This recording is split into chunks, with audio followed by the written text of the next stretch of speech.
de prière. Mais mon peuple périt par manque. Par là, je comprends une chose. Ce qui peut nous tuer ou ce qui peut tuer ta vie chrétienne, ce n'est pas l'absence de vie de prière, mais ce qui peut te tuer, c'est l'absence de la connaissance. Vous savez, l'ignorant est exposé à Satan. L'ignorant est exposé au diable.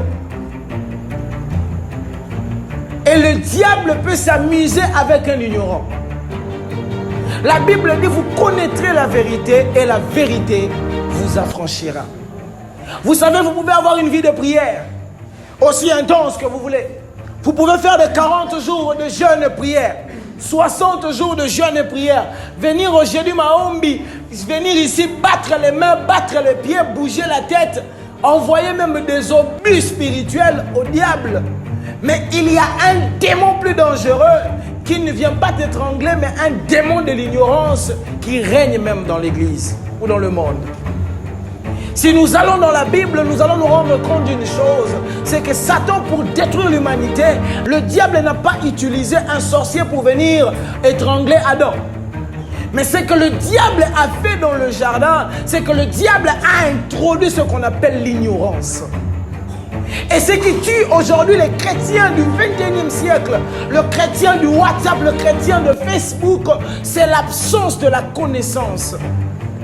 Je suis souvent étonné, je me dis étonné non pas envers le païen, mais étonné par des gens parfois qui ont fait des années dans la vie chrétienne, mais être aussi tombé parfois si bas dans certaines bêtises qui m'étonnent moi-même aussi personne. Je dis mais comment quelqu'un peut-il avoir aussi une longue marche dans la vie chrétienne, mais tomber dans des pièges comme ça? Et pendant que je méditais, l'Esprit m'a dit, parle-leur de ce qui détruit.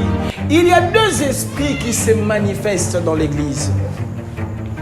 Ou si je dois dire dans le fin de temps. Parce que depuis le dimanche passé, je porte un fardeau de nous parler de ce qui concerne que le Christ est en train de revenir. J'ai essayé un peu d'insister le dimanche passé par rapport à notre marche chrétienne, par rapport à ce que nous sommes en train de faire. Si nous venons à l'église, je le dis, je leur ai dit encore le dimanche que si nous venons ici à l'église, ce n'est pas pour autre chose, mais d'abord c'est pour le royaume de cieux. La Bible dit, cherchez premièrement le royaume des cieux et le reste vous sera donné par-dessus. Vous serez étonné, le royaume des cieux, ce n'est pas l'argent. Le royaume des cieux, ce n'est pas le mariage. Le royaume des cieux, ce n'est pas l'évolution parce que tu as maintenant des diplômes, parce que maintenant tu marches dans le Bentley, que tu as des millions. Ce n'est pas ça le royaume des cieux. J'aimerais même encore aller plus loin. Le royaume des cieux, ce n'est pas nos bâtiments que nous bâtissons, que nous appelons églises sur la terre, ou nos églises locales que nous aimons bien. Ça, ce n'est pas le royaume des cieux. Frères et sœurs, j'aimerais le dire un jour, Jésus-Christ reviendra. Ça là, on peut même refuser. J'ai toujours dit, mon frère, ma soeur, si tu blagues avec ça, blague avec tout, mais pas avec ça. Si tu doutes de la venue de Jésus, de la même manière que la mort est irréfutable, la venue de Christ est aussi irréfutable. Tu peux refuser tout, mais ça arrivera un jour. De la même manière que le prophète de la Bible, Ésaïe, Moïse, Jérémie, que ce soit le prophète qui ont prophétisé sur la venue du Christ dans sa chair, cela s'est accompli il y a 2000 ans. De la même manière qu'il y aura un jour, qu'il y aura un ange dans le ciel qui sonnera la trompette. Et ceux qui seront prêts seront enlevés.